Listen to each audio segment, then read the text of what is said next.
નમસ્કાર વિદ્યાર્થી મિત્રો, ધોરણ 10 વિષય ગણિત ચેપ્ટર નંબર 14 સંભાવના. આજે આપણે પાસા વિશે માહિતી મેળવશું.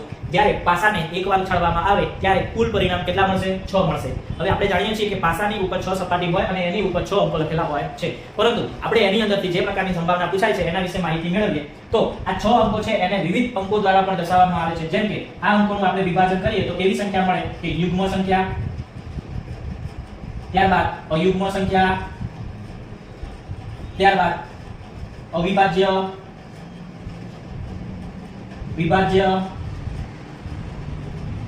તો આ સંખ્યાઓ જે છે એ કેટલી સંખ્યાઓ તો છે જે તમને ખ્યાલ હોવો જોઈએ. હવે પ્રશ્ન થાય સાહેબ તમે અહીંયા વચ્ચે જગ્યા કેમ છોડી છે?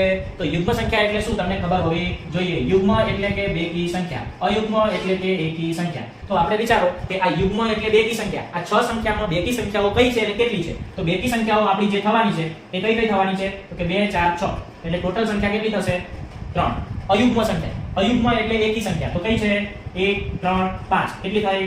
3. ત્યારબાદ અવિભાજ્ય સંખ્યા, અવિભાજ્ય સંખ્યા એટલે કે જેના આપણે ભાગ પાડી શકતા નથી, અથવા એની સચોટ વ્યાખ્યા જો આપવી હોય તો એવું કહી શકાય કે અવિભાજ્ય સંખ્યા એટલે જે સંખ્યાના માત્ર ને માત્ર 2 જ અવયવ હોય, જે સંખ્યાના માત્ર 2 જ અવયવ હોય, એક અને બીજો છે તે સંખ્યા પોતે. તો આપણે આની અંદર વિચારો કઈ સંખ્યા છે જેના 2 જ અવયવ હોય? તો વિદ્યાર્થી મિત્રો એકનો અવયવ 1 જ થાય.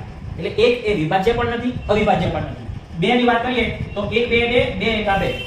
3 ની વાત કરો તો 3 1 3 1 3 3.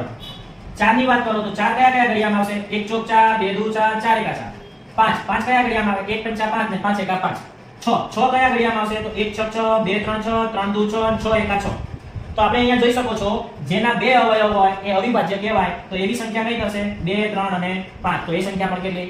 3. વિભાજ્ય એટલે 2 કરતા વધુ અવયવ હોય. તો 2 કરતા વધુ અવયવ હોય એવી કેટલી સંખ્યાઓ છે? તો કે 4 અને 6. એટલે ટોટલ સંખ્યા કેટલી મળશે? 2. ટોટલ સંખ્યા કેટલી મળશે?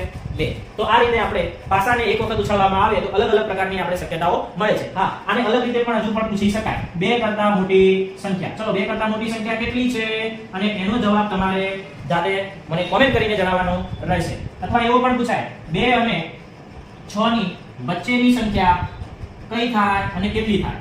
તેમજ એવો પણ પ્રશ્ન હોઈ શકે 4 કે 4 થી મોટી સંખ્યા કઈ હોય અને કેટલી થાય? તો આ 3 પ્રશ્નોના જવાબ તમારે કોમેન્ટ કરવાના છે.